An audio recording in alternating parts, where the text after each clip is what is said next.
Saan maganda mag-invest para iwas scam, iwas doubt, iwas tapo ng pera? Financial education. Sabi nga, before you invest your money, invest first in your mind. But why we need to invest? There are three reasons. Number one, to beat inflation. What is inflation? Ang pagtaas ng mga bilihin at ang pagbaba ng value ng pera natin. Dati kapag grocery ka daw, meron kang 1,000, ang mabibili mo isang cart. Pero ngayon, because of inflation, isang plastic bag na lang. And number two reason why we need to invest is to achieve our long-term financial goals. Para sa ating retirement. Para meron tayong perang gamitin kapag wala na tayong trabaho. And number three, to help government economy.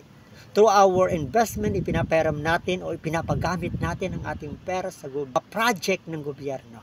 Ano ba mag-invest sa financial education? Libre lang ba ito?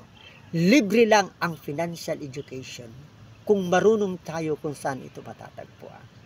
Attend ka ng aming on-the-spot registration financial literacy class. Mamayaya ng 6:45 p.m. Click mo lang ang aking bio link. Live God, Decide Life.